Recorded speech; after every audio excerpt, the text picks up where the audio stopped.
I joined the Labour Party in 1969, and in those days, people came into politics to do things for their local community. You didn't get involved in politics to go on telly and be a celebrity. On the day I became the leader of the GLC, that evening, Thatcher made a speech to the Scottish Conservatives and said my plan was to impose on Britain a communist tyranny like those of Eastern Europe. Now, until Thatcher made that speech, no GLC leader had ever been a national political figure. I was being depicted as a supporter of the IRA's bombing campaign. My loyalty was the Soviet Union, not Britain.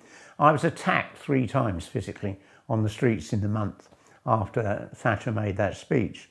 But then by the time we cut the fares, and then eventually I got on programmes like Question Time, that people realised, this was all untrue. I'd been retired from politics. I was still on Labour's national executive, and I'd go and campaign for MPs at the general election and things like that. But I'd broadly been retired. But then when Jeremy became the leader of the Labour Party, I got invited to lots of interviews about Jeremy Corbyn.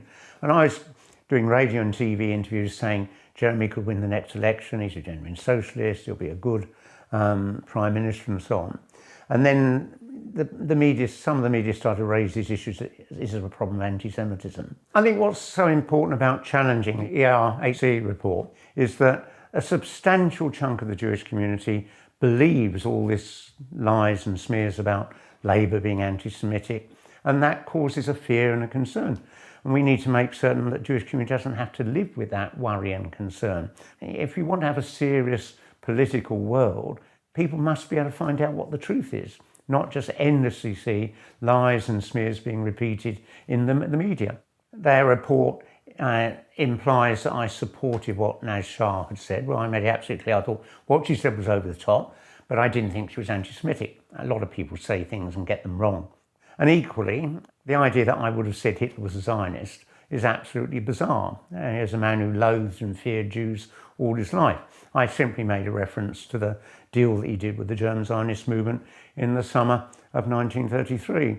But for the ERHC not to have questioned me, gone into detail on all of this, does indicate that broadly they were producing a report to try and undermine the Labour Party, because the establishment fear a genuine socialist government is going to make a real substantial change, crack down on all the tax dodging and the money laundering and things like that. And so it was all about keeping a lefty out of power. And that's not just here in Britain. If you look, when Bernie Sanders was running for the Democrat nomination in the American presidential elections, he was being depicted as a communist, that if Bernie Sanders was won, America would no longer be a democracy, it'd be a communist dictatorship. All this sort of nonsense goes on. Me and Jeremy have just had to put up with lies and smears, but if we'd been born and brought up in Latin America, we would have been murdered, like most left-wingers were there in the 70s and the 80s under all the military dictatorships. So all over the world, the establishment, the elite, are determined to prevent a socialist coming to power.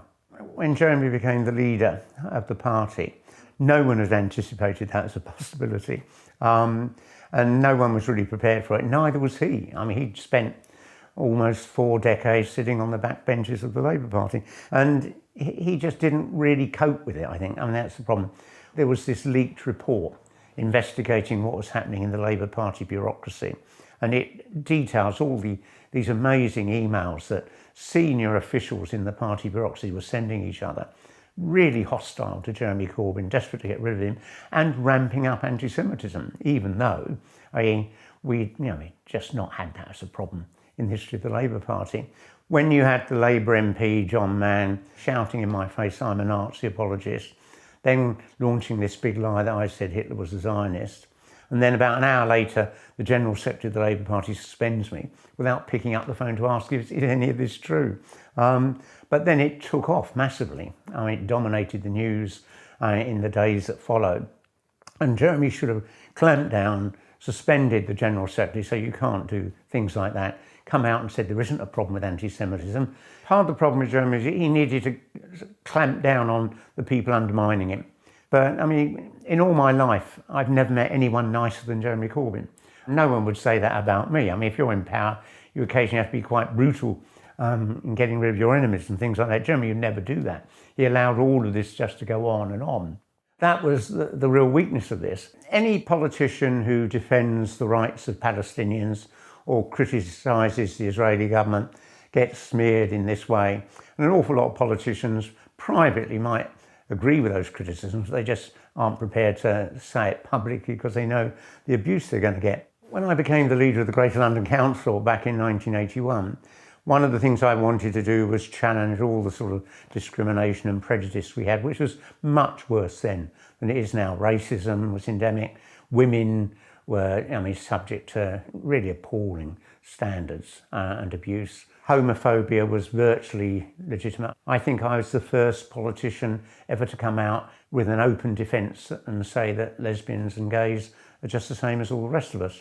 Caused a great storm of abuse and so on. And that's what I came into politics to do, challenging all the forms of discrimination, whether it's anti-Semitism, homophobia, other forms of racism. When I became the Mayor of London, we instituted a whole programme to tackle anti-Semitism. We held an annual commemoration for the victims of the Holocaust. The Jewish community leadership turned up.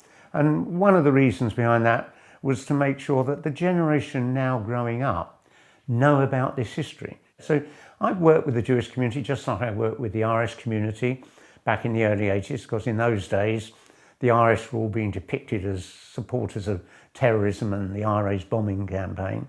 And that's just what defines me. I think what I find interesting about all of this, in all the time, 51 years since I joined the Labour Party, I only ever heard one racist comment, and that was back in 1970, where a white man in the Nord Labour Party was complaining about the song Young, Gifted and Black. Because the simple fact is, if you're a racist or an anti-Semite, you're not going to join the Labour Party, because for almost a century, Labour was the traditional party of the Jewish community.